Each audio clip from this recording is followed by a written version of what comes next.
So you're just weaving that around that. Mm-hmm. To help give it support so it pulls it up straight where I want it to be.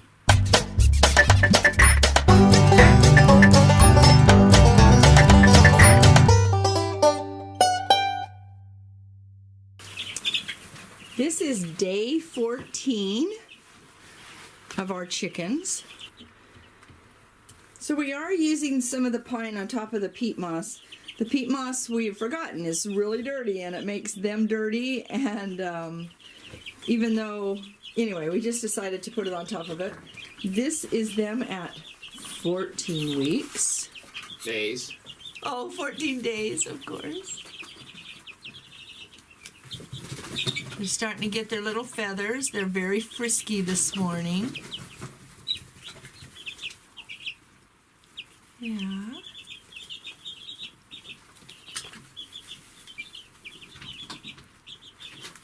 They're starting to eat, so their growth spurt is going to take off like gangbusters here.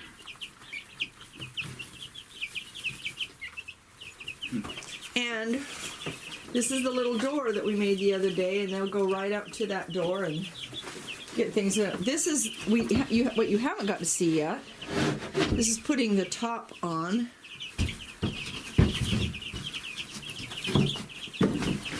And let me step back so you can see the whole thing. That's it with the top on, and then I go underneath, and you can see them underneath there. And it holds the heat in with the top, so they have a nice warm place to be, or they can be out here in the fresher air, whatever they might need. Well, the grandkids were fascinated with the turkeys more than anything else.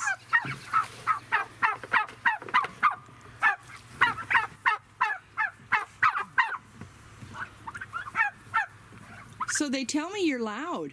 Are you loud? Huh? Are you loud?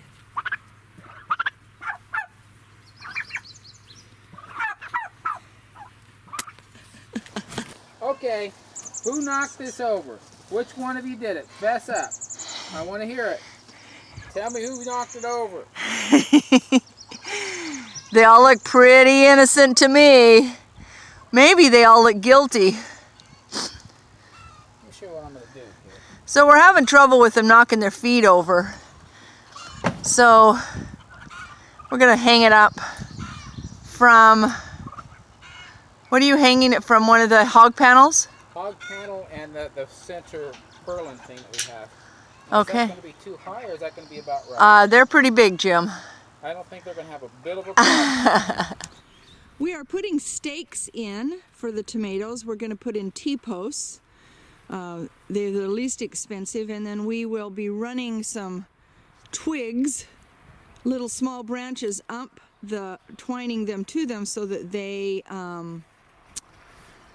stay in. That's going to kill my tomato. What's that? So that they can be taller, and then we're running sticks along the top and twine down to each one of the tomato plants. And we will be pruning the tomato plants so that they grow up the string.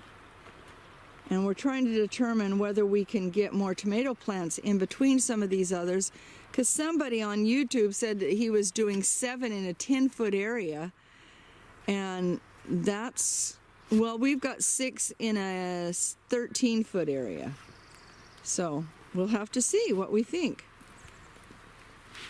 My beautiful lettuce. Look at this lettuce right here. Whoop, wrong one. There. Isn't that gorgeous? Wow. It's starting to rain, so I got to get this inside, but you can see that he tied tall poles to all of the T-posts. And now he's going to put small little or thin boards across the top and tie strings down to each one of the tomatoes. Cool, huh? All right, so you can see that he's put a board across the top. He's got a ladder in here right now because he's stringing them. And then he's taken twine, he's pruned them, and taken the twine up to the top. And when you do this, the way he prunes them, you can grow them pretty close together. So I've planted some others. I have a bunch of them in a pot over here. So we actually are putting one more in between these two, and then they'll grow straight up, and he prunes them as they go. Let's talk about the pruning for just a moment. I'm certainly not a master gardener, and I don't know everything I should know, and I probably do a lot of things wrong. But there's a couple of things about the pruning that I have read, and that when I've done it, it seemed to work very well. The first thing, you don't want branches with leaves hanging on the ground. That's a way for them to pick up disease.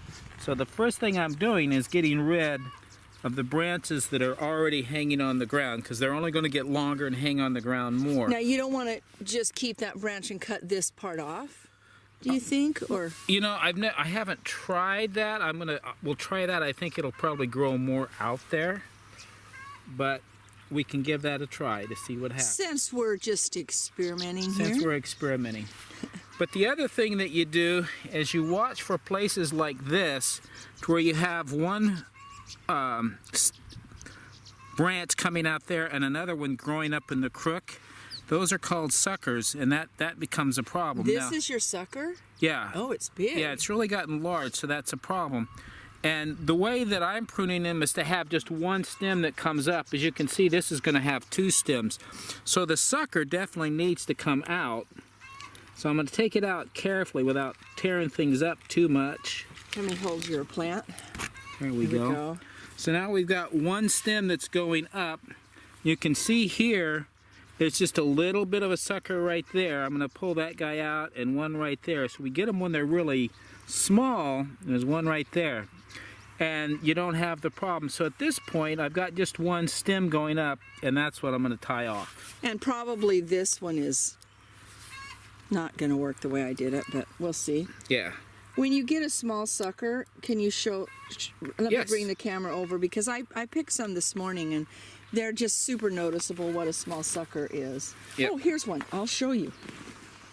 Okay, so this little tiny one growing right here in between this branch and this one. So I'm just going to take that one off. And that's a small sucker. There's another one right here. So you just take them off. And that's where you're supposed to be able to do them, not wait till they're a full branch. But these grow really fast, because I definitely pruned them before we planted them. Now, one other thing I want to show, and I'm not going to do it on this one because I want to see how this grows, is typically you look where your first buds come out, and you don't need any branches down below that, because they're not going to bud. And they're only going to be shaded out by the ones that are up higher, so you really don't need those. I think we should just take that one off. They're just going to use the nutrients and not do any kind of production. So no branches grow below where the buds are? You don't need them. They're a waste. That's what I've read. Okay. So you want to go ahead and prune those out of there, because and they're we gonna be a know there's a problem. lot of people who have a lot more expertise than we do. One person is Curtis Stone, and he has done his whole greenhouse in these, so I may go back to his site and see what we can find. So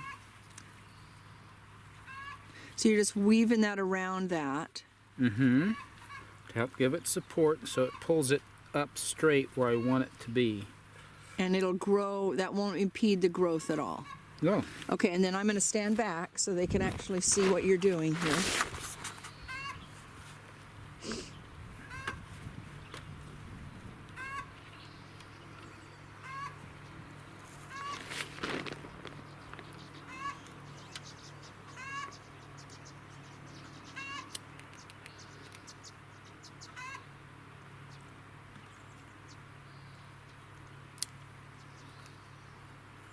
So you're pulling it up. It needs to go towards the branch a little more.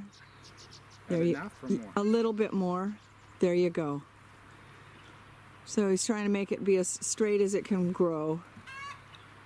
And it'll just grow up that. Now, we'll help a little bit as it grows, but that's what it's going to use for support, and it's going to be pulling down on this. It's going to be a lot of weight, so I'm concerned about this thing, but I think it'll be fine. Well, we've seen people that have used PVC and EMT and all kinds of stuff. And we're going for budget, so these are branches. These are branches and free wood that we've got. So that's what we're going with, and we'll see how it works. They're all on T-posts that are in the ground, so the foundation of them are strong. Okay. Next step in the tomato trellis is complete. We've got the supports all put up and fastened together. Next step is to hang all of the twine from the top and have them tied around the tomato vine stem, and then also prune the tomatoes so that they're off to a good start. Excited to have this many in, excited to have them ready as they're getting started. We've never been this ahead of what we were doing. This is really exciting to see it. A lot of progress here in the garden today, and we'll show you as we get finished what it looks like.